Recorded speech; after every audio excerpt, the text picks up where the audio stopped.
Everyone, this is Latasha Blanton from the Real South Africa Travel and Tourism. And you're going to have the opportunity to travel with Phil Scott to sunny South Africa. You guys are going to have the opportunity to come to Johannesburg, and you guys are going to be coming to Durban. And we're going to set it up perfectly. It's going to be like a luxury experience for you guys. At the same time, you're going to be getting some culture. And of course, you're going to get an opportunity to talk to Phil, hang out with Phil, and get his views on Africa and South Africa. You're also going to get an opportunity to explore the lifestyles here that are available in South Africa. And we're going to do all that for you in an amazing 10 days. We do hope that you go to the website and book, because we do look forward to seeing you here. Absolutely. Our website is therealsouthafrica.com. Go there, scroll down. You'll see a picture of Phil, and just go ahead and book there. So we'll see you here in what we like to call sunny South Africa. Peace, family. My name is Vicki Dillard, your sister with the curly braids. So pleased to be with you here on African Diaspora News Channel. Do us a big favor, give us a big thumbs up and share the broadcast. That way others will know we're here. And guess what? We have our own app. Yay! We're so excited about it. Beloved, you know, as the sphere of information and as different platforms evolve, we certainly want to take advantage of that, because we know that what causes us to grow in power is not because we've been accepted or from established legacy media. No, beloved, we carved out a space using multiple forms of media, and the app is one. So you should see the information below. Be sure to subscribe. If you dare, tell your family and loved ones. This is another way you can help to amplify and solidify our collective Black voice. And how many of you all know, we hear from you all the time, how we speak for things that matter to you. So thank you so much for doing that. Family, sometime back, I covered in a broadcast some African leaders who it was a setting with different African leaders, and one of them mounted the bully pulpit to speak, and he said something that was just very fascinating. I want to remind us of this because it is extremely useful now, and I'm going to tell you why here in just a moment.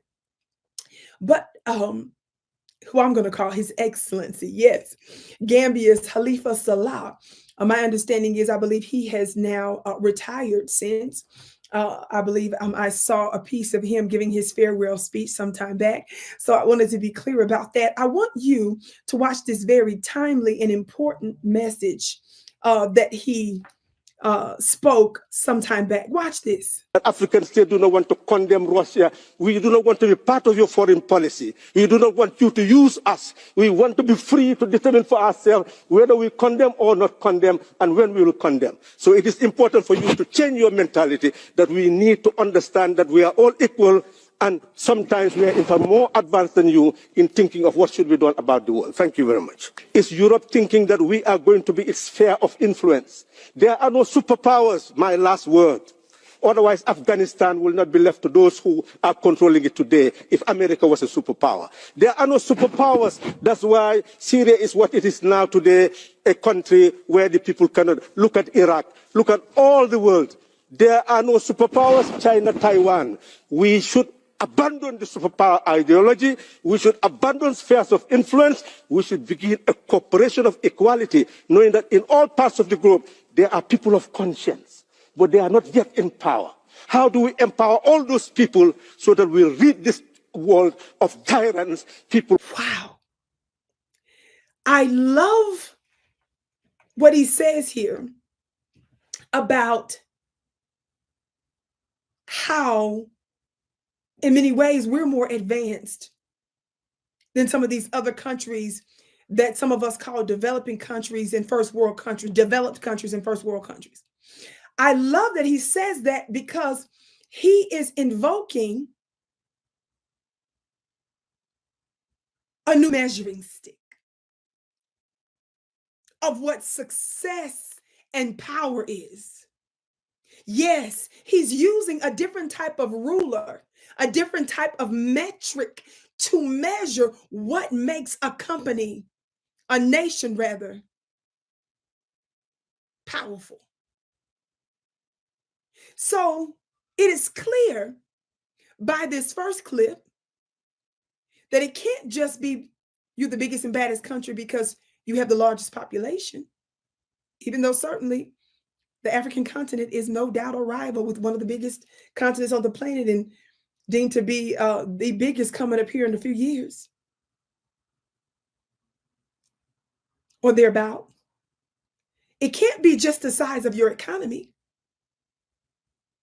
It can't be about who's the biggest bully, who has a great diplomatic bandwidth of connections and relationship with whom you can manipulate. He said there are no superpowers. And he said if America was a superpower, look at the conditions she left Iraq and Syria and some of these other countries. And the United States of America no doubt went into these countries and literally devastated them. And of course, in many of those countries, they are being run by terrorists, many of which some have shown credible evidence that the United States and her Western allies sponsored or created.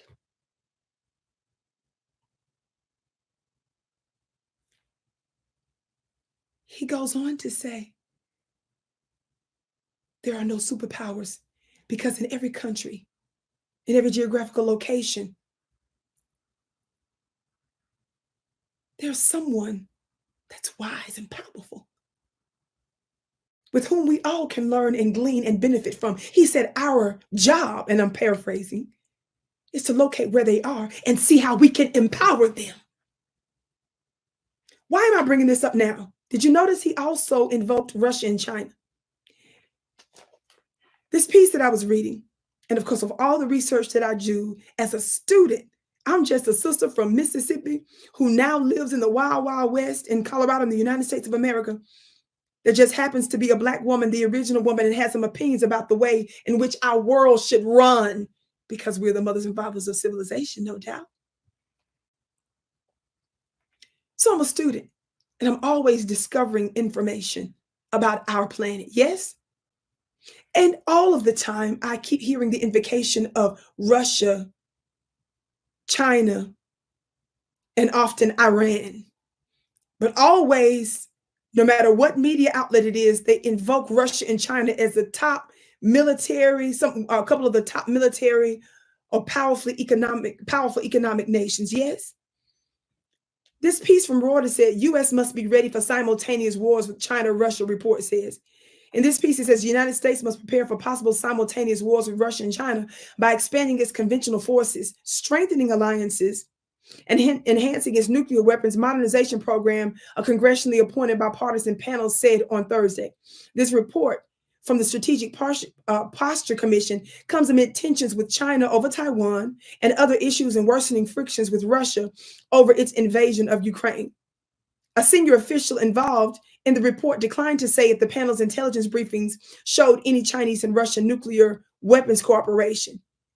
It says, quote, we worry that there may be ultimate coordination between them in some way, which gets us to this two-war construct, the official said on condition of anonymity. Let me tell you all something. All of this is just tricks.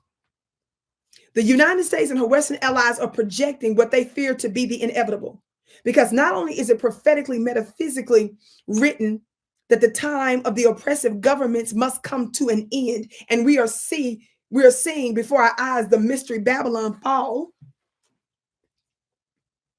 of her own accord. But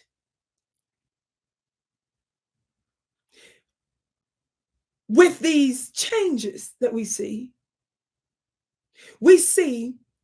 that because Russia and China have very powerful weapons, powerful economies, and powerful global connections, America sees them as really the two top enemies and adversaries.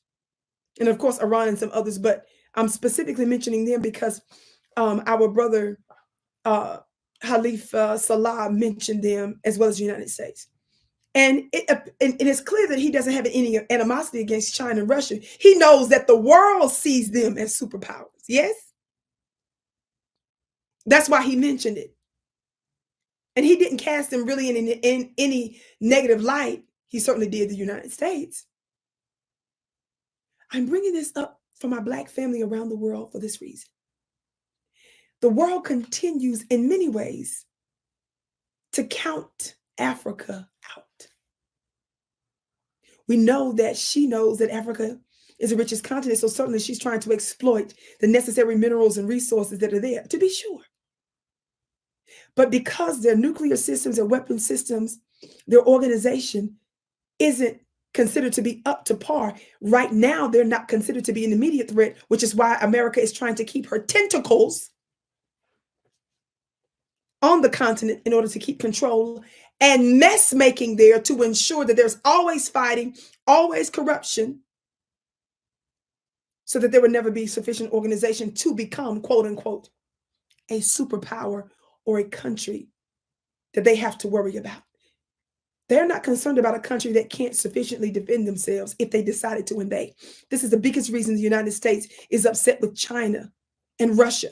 And also because those nations are working directly with other melanated countries with whom the United States exploits, has under sanctions, and is responsible for all manner of evil against them.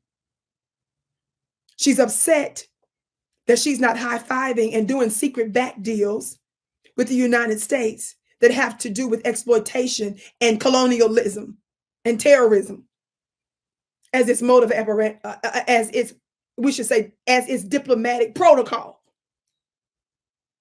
Exploitation. I'm bringing this to my Black family because I want to say this. Don't be offended. And don't be dismayed that right now they're still counting out our ability to come together, to unify, and to be a formidable force whereby we are wildly developed, powerful beyond measure, effective, and able to defend that which is precious to us, defend our nations. Watch this. I'm saying that while the world is distracted by who they consider to be their top enemies, while the world is looking on the outward appearance and saying, obviously China is the number one, obviously Russia is the top one, obviously Iran is a threat. It's true to a degree on the outside that this is America's biggest threat. This is the West's biggest threat.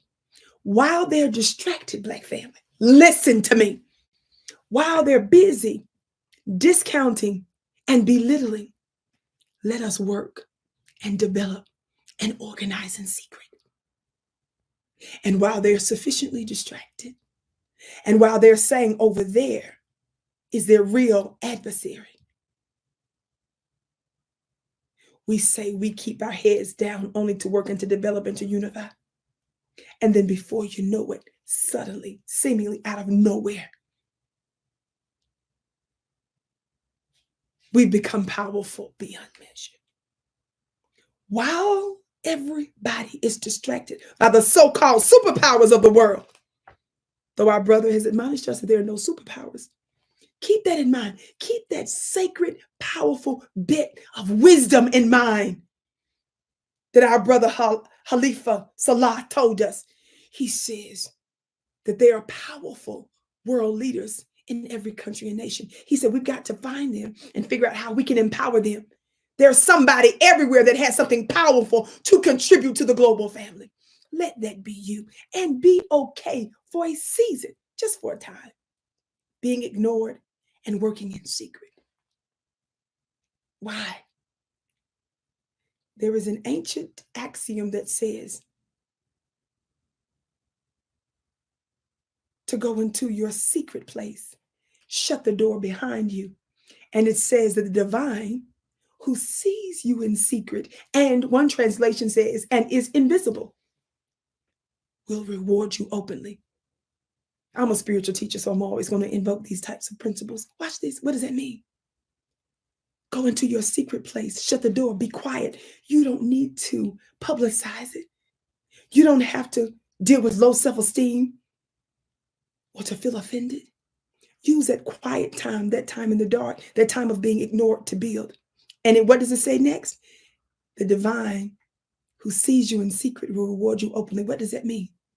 That what you're doing in the dark won't necessarily stay there. Just like when you plant a seed in the black, invisible ground, yes? When you plant a seed, once it's covered by that dirt and buried, It's invisible to your naked eye. Yes? I want you to see that it's in the secret place. It's in the invisible realm. And after a season of being nurtured, yes, all of a sudden, something pops up. Something was being formed underground. Listen to me. And it's now producing fruit. Something was happening underneath the surface. Let that be our organization. Let that be our unity. Let that be our collaborative labor. Let that be our intellectual prowess. Yes. Let that be our skill.